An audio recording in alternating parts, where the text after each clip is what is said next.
What's up, everyone? Welcome to this day in Philly sports history for August 8th, 2023. I'm your host, Jim Montgomery.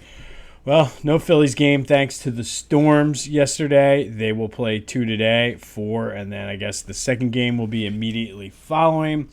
But there was some news still yesterday after the whole Trey Turner standing ovation. Bryson Stott took some shots at the national media, which I love.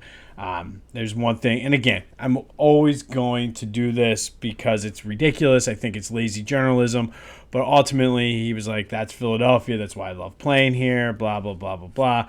And honestly, I really hope, and it should, and I know it won't because it's easy to say, well, they blew Santa Claus and threw snowballs, blah, blah, blah, blah, blah.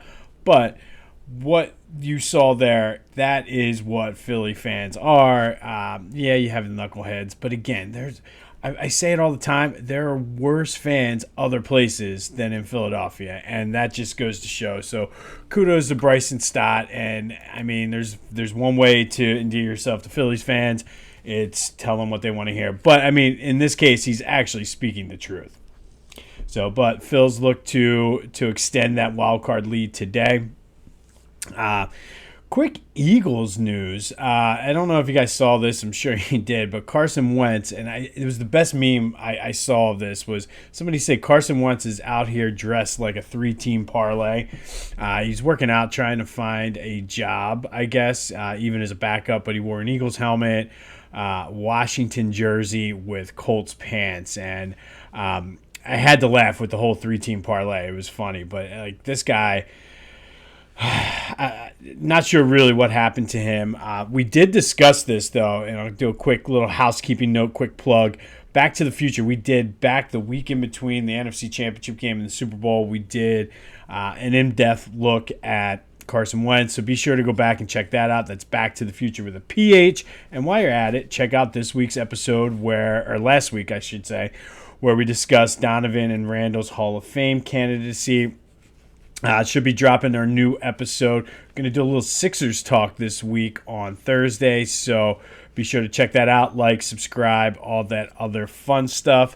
All right, speaking of the Sixers, no real updates on As the Harden Turns, but our friends at Philly Goat are doing, they're featuring the AI Ear Cup t-shirt that I've been talking about, as well as the We Talking About practice in honor of our Philly Sports Most Lovable Loser tournament, which the 2000-2001 Sixers were voted by you, the fans, as Philadelphia Sports Most Lovable Loser. So be sure to go check out our friends, phillygoat.com. Use the promo code Jim Montgomery for 10% off your order. I'm telling you, between back to school and all the other good stuff, it's worth it. Make sure you have that Philly Goat on the sleeve. I told you I was in Baltimore last weekend, and I saw Philly Goat stuff down there. So they literally are taking over the Philadelphia fan apparel market. So go check them out, and while you're there, use the promo code Jim Montgomery for 10% off of your order.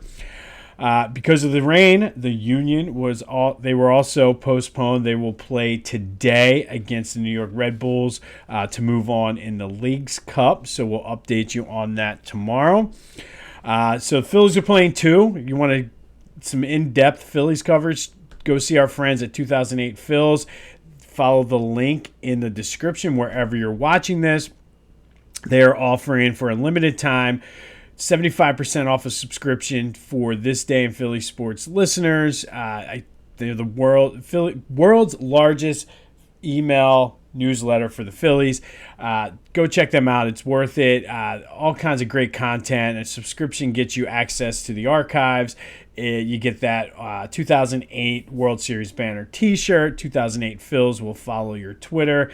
And again, I've told you, just because of the following that he has, it's really good if you're trying to grow your brand. And to be honest, just the stuff he puts on there, the historical stuff, is amazing. So check him out. You get access to memorabilia, autographs, tickets, you name it. They're always doing giveaways. They told you about the 1980 powder blue championship banner shirt, which I still need to get my hands on that. But go check them out. 75% off your subscription by following the link. It's $2 a month or $20 for the whole year. Worth it just for the content, and then you get the awesome T-shirt to boot. So go check them out. 2008 Phils for in-depth Phillies coverage, great analysis. They've been on fire with some of the guest posts they've had recently too. So definitely check them out. All right, today we're going to go back to 1903 and sticking with the Phillies. Today in 1903, it was known as Black Saturday. The Phillies were scheduled to play a doubleheader against the Boston Braves at the Baker Bowl, which is at Broad in Lehigh. The Braves won Game 1 5-4 in 12 innings. They started Game 2, just started like any other game. It was tied 3-3. Or I'm sorry, it was tied 5-5 after 3. There were already 17 hits, so it was turning into one of those games where just you're going to see an offensive explosion. With a man on and 2 outs in the top of the 4th, Joe Stanley stepped up for the Braves, and that is when all hell broke loose. Meanwhile, out on 15th Street, there's a group of teens that were taunting 2 drunk guys, and it led to a scuffle, we'll call it. And one of the drunks either pulled the girl or did something, but somehow messed with the teen girl, fell on top of her. Her name was Maggie Barry. Teams were shouting that they murdered her. It was just a whole chaotic scene. Caught the attention of the people in the stands, and everybody in Philly knows you love a good fight. You go to any Eagles games or Phillies game, wherever, and there's a fight in the stadium, everybody's going to run to it.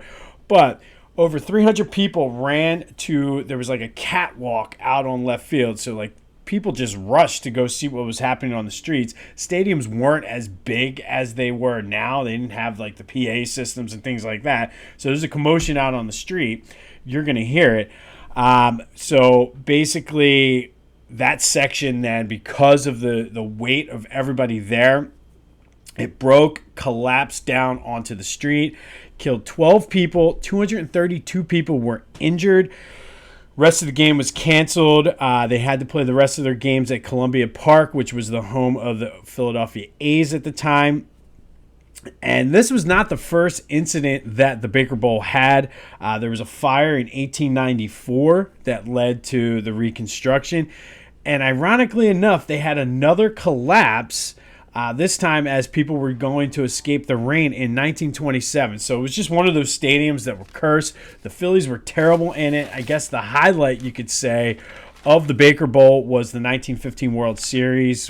Woodrow Wilson was the first president to throw out the first pitch at a World Series there at the Baker Bowl. But other than that, it was just a cursed stadium. But on this day in 1903, it was known as Black Saturday. A fight outside on the streets, 15th Street, led to people rushing to see what was going on, and the left field catwalk, walkway, whatever you want to call it, collapsed, killing 12, injuring 232 people at the Baker Bowl. But not a good stadium. And then they had Connie Mack, which by the time Connie Mack was ready to be torn down, it was a piece of crap too. But luckily, we have one of the best, if not the best, stadium in the major leagues now. All right, it is August. We're continuing our 31 questions about the Eagles in 31 days. Today's focus, we're looking at the tight ends, and we know who number 1 is, but the question is, who is going to back up?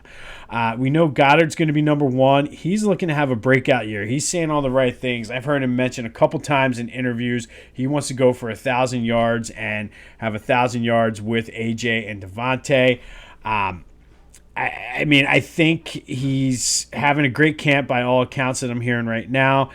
He is going to be a focal point of the offense. And I think, we keep talking about it. We did it with the running backs and all the receivers now. The offense is just stacked. The thing he has going against him is he's only played a full season once, and that was back his rookie year, I believe. So he didn't necessarily play full games. He wasn't the number 1 tight end back then. I feel like he's almost elite, and he's ready to take that next step this year. And I think with Jalen Hurts, he could totally do that.